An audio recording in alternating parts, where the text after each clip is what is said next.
यह कहानी 11वीं शताब्दी की है। यह वह समय था जब चर्च यानी धर्म संस्थाएं टोने टोटकों और जादू टोने के खिलाफ लड़ रही थीं। उस दौर में विज्ञान और चिकित्सा को अंधविश्वास माना जाता था। यह वह समय भी था जब प्राचीन यूनानी वैद्य जैसे हिप्पोक्रेट्स और गैलन द्वारा दी गई चिकित्सीय ज्ञान पश्चिमी यूरोप से लगभग समाप्त हो चुकी थी। लोगों के बीच असली इलाज की जगह झाड़ फूंक और आस्था के नाम पर इलाज किया जा रहा था। इसी समय इंग्लैंड में एक घुमंतु वैद्य दिखाई देता है जिसका नाम बार्बर है। बार्बर गांव-गांव घूमकर सामान्य लोगों को इलाज की सुविधाएं देता है। लेकिन उस समय चर्च के अनुयायी उसकी इस विद्या को काला जादू मानते हैं। इसलिए बार्बर को छिपकर लोगों का इलाज करना पड़ता है। वह खुलकर किसी की मदद नहीं कर सकता क्योंकि उसे सजा मिल सकती है। एक दिन जब बार्बर इंग्लैंड के गांव में पहुंचता है तो वह लोगों को समझा रहा होता है कि किस प्रकार बीमारियों का इलाज हकीकत में किया जा सकता है। वहीं उस गांव में एक छोटा लड़का रहता है जिसका नाम रॉब है। रॉब बार्बर की बातों को बहुत ध्यान से सुनता है और उससे बहुत प्रभावित हो जाता है। उस दिन के बाद रॉब अपने घर लौटता है जहां वह अपनी माँ, भाई और बहनों के साथ रहता है। उसी रात उसकी माँ की तबीयत अचानक बहुत बिगड़ जाती है।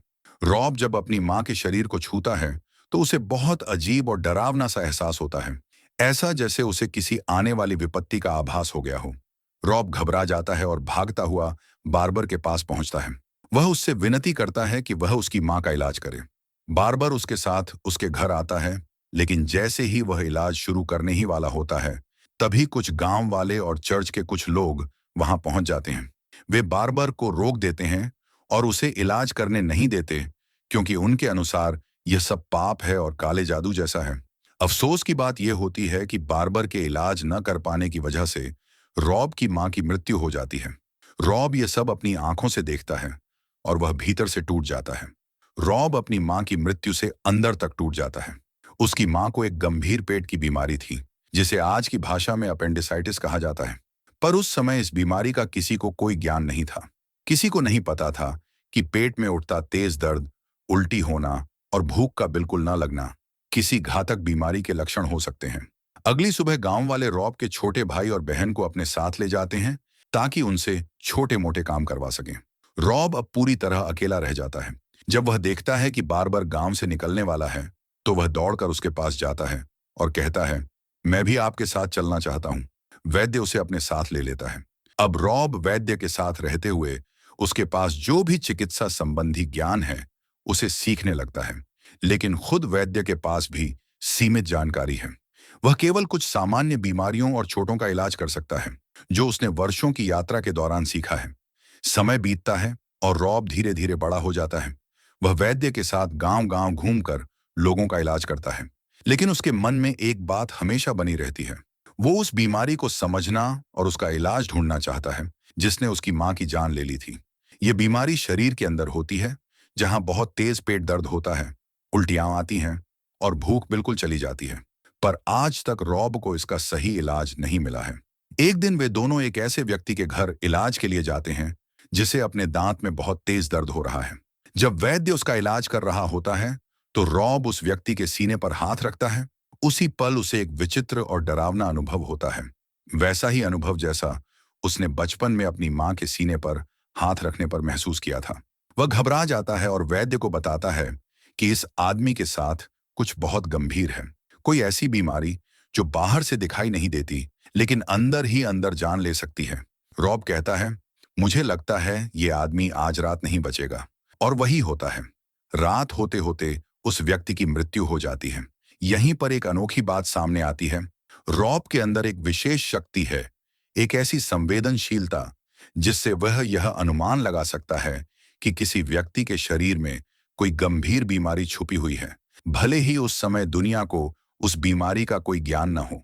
रॉब अब यह समझता है कि केवल बाहर से दिखने वाली बीमारियों का इलाज करना काफी नहीं है।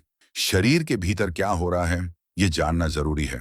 लेकिन उस समय के समाज में शरीर के अंदर झांकना यानी मानव शरीर को चीरकर अध्ययन करना पाप माना जाता था। इस बीच क्योंकि उस व्यक्ति की मृत्यु हो गई है, गांव वाले दोनों पर गुस्सा हो जाते हैं। उन्हें लगता है कि रॉब और वैद्य की वजह से वह आदमी मरा है। गांव वाले गुस्से में आकर वैद्य और रॉब को धक्का देकर बाहर निकाल देते हैं। वक्त धीरे धीरे गुजरता रहता है और एक दिन ऐसा आता है जब वैद्य की आंखों में धुंधलापन छाने लगता है। असल में उसे आंखों की एक गंभीर बीमारी हो गई है, जिसे आज के जमाने में मोतियाबिंद कहा जाता है। उस समय इस बीमारी का कोई इलाज नहीं था। धीरे धीरे उसकी आंखों की रोशनी पूरी तरह से चली जाती है और वह अंधा हो जाता है। अब रॉब और वैद्य दोनों बहुत परेशान हो जाते हैं, क्योंकि उन्हें समझ नहीं आता कि अब क्या किया जाए। तभी उन्हें किसी से खबर मिलती है कि एक दूर के शहर में एक ऐसा इलाज करने वाला है जो इस बीमारी का ऑपरेशन करके लोगों की आंखों की रोशनी वापस ला देता है। वे दोनों उस डॉक्टर के पास पहुंचते हैं। वो आदमी वैद्य की आंखों का ऑपरेशन करता है। कुछ ही समय बाद वैद्य फिर से देखना शुरू कर देता है। ये देखकर रॉब और वैद्य दोनों चौंक जाते हैं, क्योंकि उन्होंने पहले कभी किसी ऐसे आदमी को नहीं देखा था जिसकी आंखों की रोशनी लौट आई हो। रॉब उस डॉक्टर से पूछता है, तुमने ये इलाज कहाँ से सीखा? डॉक्टर बताता है, मैंने ये इलाज फारस देश के एक महान वैद्य से सीखा है, जिनका नाम सीना है। उनके पास एक बड़ा इलाज घर है। वह न केवल लोगों का इलाज करते हैं, बल्कि कई विद्यार्थियों को शरीर और बीमारी की जानकारी भी सिखाते हैं। यह सुनकर रॉब के मन में एक इच्छा पैदा होती है। वह भी फारस जाना चाहता है, ताकि असली इलाज सीख सके। लेकिन फारस तक पहुंचने के लिए उसे मिस्र के रास्ते जाना होगा, और उस समय किसी ईसाई धर्म के आदमी को वहां से जाने की अनुमति नहीं होती थी। चूंकि रॉब ईसाई था, वह नहीं जा सकता था। लेकिन यह पता चलता है कि यहूदी लोगों को फारस जाने की इजाजत मिलती है। इसलिए रॉब यह निर्णय लेता है कि वह कुछ यहूदी व्यापारियों के साथ खुद को यहूदी बनाकर फारस जाएगा। अब वह सफर पर निकल पड़ता है। यह सफर आसान नहीं होता, क्योंकि फारस पहुंचने में उन्हें 1 साल का लंबा समय लगने वाला था। रॉब एक यहूदी व्यापारी का नौकर बनकर उसके साथ निकल पड़ता है। वे पानी के रास्ते आगे बढ़ते हैं। फिर गर्म और खतरनाक रेगिस्तान आता है। ये लोग अब मिस्र की धरती पर पहुंच चुके होते हैं। यहाँ पहुंचने के बाद रॉब अपनी पहचान छिपाने के लिए अपना नाम बदल लेता है। अब वह खुद को बेंजामिन कहता है। वह यहूदी लोगों की तरह प्रार्थना करता है, उनके जैसा पहनावा पहनता है, ताकि किसी को शक न हो कि वह असल में ईसाई है। इस काफिले में रॉब की मुलाकात एक लड़की से होती है, जिसका नाम रेबेका है। दरअसल रेबेका को बेचने के लिए ले जाया जा रहा था। जब ये रास्ते में होते हैं, तो उन्हें घोड़ों पर सवार एक पूरी सेना दिखाई देती है, जो सेलेजब्स की सेना होती है। इस सेना ने एक पूरे गांव को खत्म कर दिया था। वे सभी उस गांव में पहुंचते हैं, जहां रेबेका एक बच्ची को पाती है और उसे अपनी देखभाल में ले लेती है। जल्द ही उस बच्ची की तबीयत खराब हो जाती है। रॉब उसकी मदद करता है, उसे इलाज देता है, और इस कारण रेबेका उससे प्रभावित हो जाती है। धीरे धीरे दोनों एक दूसरे को पसंद करने लगते हैं। रेबेका रॉब को कहानियां सुनाती है, जो रॉब को बहुत पसंद आती हैं। रेगिस्तान पार करते हुए वे पर्शिया पहुंचने वाले होते हैं। तभी रेगिस्तान में एक बहुत बड़ा तूफान आ जाता है। तूफान में सभी लोग बिखर जाते हैं और रॉब की जान जाते जाते बचती है। वह किसी तरह से एक सुरक्षित स्थान पर पहुंचता है, जहां पर सीना का हॉस्पिटल है। वह हॉस्पिटल जाता है और कहता है कि वह भी यहाँ पर मेडिकल की शिक्षा लेना चाहता है। उसकी हालत देखकर गार्ड्स उसे बहुत बुरी तरह से मारते हैं और सड़क पर फेंक देते हैं। जब वह बेहोश होता है, तब एक आदमी आता है और उसे अपने साथ ले जाता है। जब रॉब की आंखें खुलती हैं, तो वह पाता है कि वह वही हॉस्पिटल है जहां वह मेडिकल की पढ़ाई करना चाहता था। यह हॉस्पिटल सीना का है, और जो आदमी उसे लेकर आया है, वह और कोई नहीं बल्कि सीना है। सीना को यह जानकर हैरानी होती है कि रॉब इतनी दूर से केवल मेडिकल की पढ़ाई करने आया है। वह उसे अपने कॉलेज में एडमिशन दे देता है। अब रॉब यहाँ पर मेडिकल के बहुत सारे नए नए उपचार सीखता है। वह यह भी सीखता है कि किस तरह से लीची से इलाज किया जाता है। उसे मेडिकल का इतिहास भी पढ़ाया जाता है और बहुत सारे नए नए उपचारों के बारे में बताया जाता है। अब रॉब को यह भी पता चलता है कि रेबेका जिंदा है और अब वह किसी अन्य आदमी से शादी करने वाली है। रॉब इससे बहुत निराश हो जाता है, क्योंकि वह रेबेका से प्यार करता है, लेकिन वह यहाँ कुछ नहीं कर सकता, क्योंकि वह दूसरे देश में है। वह इस बात से बहुत परेशान हो जाता है और एक महिला के पास जाता है, जिसे देखकर उसे यह पता चलता है कि वह एक ऐसी बीमारी से ग्रस्त है जिसका इलाज नहीं हो सकता। इसलिए वह उस महिला को सीना के हॉस्पिटल में ले आता है और मिलकर उसका इलाज शुरू कर देते हैं। अब सीना को यह भी पता चलता है कि रॉब में एक खास क्षमता है, जिससे वह किसी भी इंसान के शरीर में छिपी बीमारी का पता लगा सकता है। रॉब सीना से कहता है, मेरी माँ को कई साल पहले अपेंडिसाइटिस नाम की बीमारी हुई थी। मैं उन्हें बचा नहीं सका, और उस दिन से ही मैंने तय किया कि मैं इस बीमारी का इलाज सीखूंगा, ताकि मैं लाखों लोगों की मदद कर सकूं। रॉब की बात सुनकर सीना कुछ देर चुप रहते हैं और फिर कहते हैं, यहां तक कि इस बड़े हॉस्पिटल में भी अपेंडिसाइटिस का इलाज नहीं किया जा सकता। धर्म की वजह से हमें किसी भी इंसान के शरीर को काटने की अनुमति नहीं है। ऐसा करना पाप माना जाता है। इसीलिए हम ऐसे मामलों में इलाज नहीं कर सकते। लेकिन मुझे पूरा विश्वास है कि भविष्य में यह संभव होगा और तब हम इंसानों की हर बीमारी का इलाज पूरी तरह से कर सकेंगे। इसी दौरान वहां का राजा, जिसका नाम शाह है, और दूसरी तरफ सेल्जुक की सेना है जो शाह के साथ समझौता करना चाहती है। राजा शाह पूरी तरह से इसका विरोध करता है और इस पर सेल्जुक की सेना को गुस्सा आ जाता है। वह एक बीमार आदमी को जानबूझकर शाह के राज्य में भेज देता है, जिससे राज्य में प्लेग महामारी फैल जाती है। हजारों लाखों लोग मर जाते हैं और पूरा राज्य इस महामारी से ग्रस्त हो जाता है। रेबेका का पति भी इसी बीमारी का शिकार हो जाता है और वह उसे छोड़कर भाग जाता है। अब सीना और उसके सारे मेडिकल छात्र बीमार लोगों का इलाज करने में जुट जाते हैं। वे देखते हैं कि लोगों के शरीर में बड़े बड़े फोड़े हो गए हैं। रॉब चाहता है कि वह इन फोड़ों को काटकर साफ कर दे, लेकिन सीना उसे समझाते हैं, इस वक्त हम किसी भी शरीर को काट नहीं सकते, ऐसा करना अपराध होगा, और इस कारण बहुत सारे मरीजों की जान चली जाती है। यह एक गंभीर स्थिति है जहां रॉब और सीना के बीच मेडिकल उपचार को लेकर दुविधाएं उत्पन्न होती हैं। रॉब के अंदर जो जुनून और आत्मविश्वास है, वह उसे इन कठिन परिस्थितियों से उबरने की प्रेरणा देता है, लेकिन सीना के धर्म और सीमाओं के कारण वह अपनी पूरी क्षमता का उपयोग नहीं कर पाता। अब रॉब को यह महसूस होता है कि उस शहर में बहुत अधिक चूहे हैं, और उसी समय उसे यह समझ में आ जाता है कि प्लेग जैसी घातक बीमारी इन चूहों के जरिए ही फैल रही है। इसके साथ ही वह यह भी देखता है कि पूरे शहर में बहुत अधिक गंदगी फैली हुई है। रॉब इस समस्या को गंभीरता से लेते हुए पूरे शहर में सफाई अभियान शुरू करवा देता है और सभी चूहों को मारने की योजना बनाता है। उसके इस प्रयास के कारण शहर में सफाई का स्तर सुधरता है, लोग स्वच्छता के प्रति जागरूक होते हैं, और इसका परिणाम यह होता है कि धीरे धीरे सभी बीमार लोग ठीक होने लगते हैं और प्लेग की बीमारी पूरी तरह से समाप्त हो जाती है। रेबेका अब पूरी तरह से स्वस्थ हो चुकी होती है।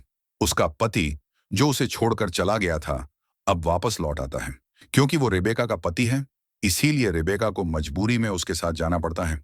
इधर रॉब अस्पताल में अपनी सेवा दे रहा होता है। एक दिन उसके अस्पताल में अपेंडिसाइटिस से ग्रसित एक मरीज लाया जाता है। रॉब जानता है कि बिना ऑपरेशन के उस व्यक्ति को बचाना संभव नहीं है, लेकिन उस समय के धार्मिक नियमों के अनुसार किसी जीवित इंसान के शरीर को चीरना एक बहुत बड़ा पाप माना जाता था। इसीलिए वो मरीज नहीं बच पाता और उसकी मृत्यु हो जाती है। लेकिन वह मरीज एक ज़ोरास्ट्रियन होता है और उनकी मान्यता के अनुसार मृत शरीर को चीरने को पाप नहीं माना जाता। इसीलिए रॉब बिना किसी को बताए उस शव को चीरकर उसके अंदरूनी अंगों को देखने और समझने का साहस करता है। यह उसका पहला मौका होता है जब वह इंसानी शरीर की रचना को प्रत्यक्ष देखता है। वह शरीर के भीतर के हर अंग की सटीक जानकारी प्राप्त करता है और उन अंगों की चित्र बनाकर उनकी स्थिति और कार्य प्रणाली को समझता है। उसे अंततः यह भी पता चलता है कि अपेंडिक्स शरीर के किस हिस्से में स्थित होता है और यह कैसे दर्द या बीमारी का कारण बनता है। लेकिन यह बात जल्द ही धार्मिक नेताओं को पता चल जाती है और वे इसे धार्मिक अपराध मानते हुए रॉब और सीना, जो उस समय उनके साथ काम कर रहे थे, दोनों को गिरफ्तार कर लेते हैं। उन पर आरोप लगता है कि उन्होंने धार्मिक नियमों का उल्लंघन किया है और इस अपराध की सजा उन्हें मृत्यु देने का फैसला किया जाता है। इसी दौरान शहर के राजा शाह की तबीयत अचानक बहुत बिगड़ जाती है।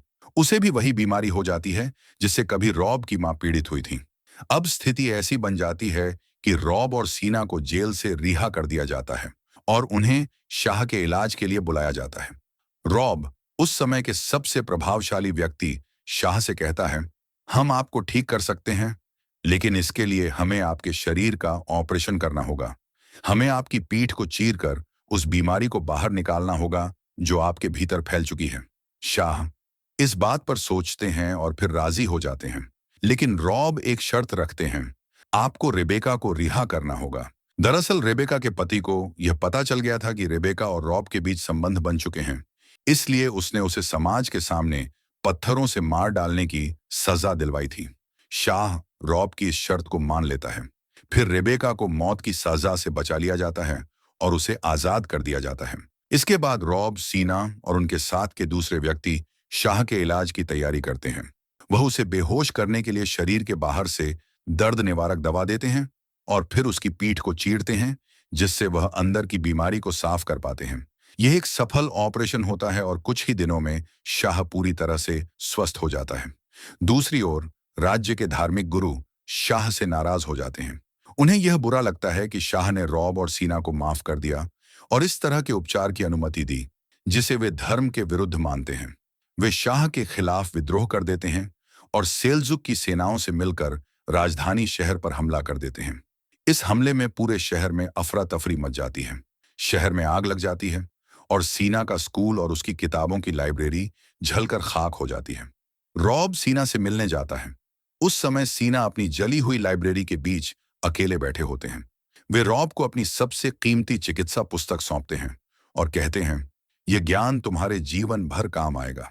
इसके थोड़ी ही देर बाद सीना की मृत्यु हो जाती है। इसके बाद रॉब रेबेका को अपने साथ लेकर उस शहर से निकल जाता है। वे दोनों बहुत लंबी यात्रा करते हैं, कई देशों और रास्तों से होते हुए अंत में वापस इंग्लैंड के लंदन शहर पहुंचते हैं। लंदन पहुंचने के बाद रॉब और रेबेका शादी कर लेते हैं। शादी के कुछ समय बाद रॉब वहां पर एक अस्पताल खोलता है जहां वह लोगों का इलाज करता है और बीमारों की मदद करता है। वह अपने भाई और बहन को ढूंढने की बहुत कोशिश करता है, लेकिन उनका कहीं भी कोई पता नहीं चलता। एक दिन उसी शहर में उसका पहला गुरु, जिसने उसे शुरुआत में सिखाया था, बार बार लोगों से मिलने आता है, लेकिन वह देखता है कि कोई भी अब उसके पास इलाज कराने नहीं आ रहा। यह देखकर वह थोड़ा हैरान और दुखी हो जाता है। तभी एक बच्चा उसके पास आता है और उसे बताता है कि अब लोग रॉब के अस्पताल में इलाज के लिए जा रहे हैं। यह जानकर वह बहुत खुश होता है और तुरंत रॉब से मिलने अस्पताल जाता है। वहां जाकर जब वह रॉब को देखता है तो उसकी आंखों में खुशी छलक उठती है और इसी के साथ यह कहानी समाप्त हो जाती है।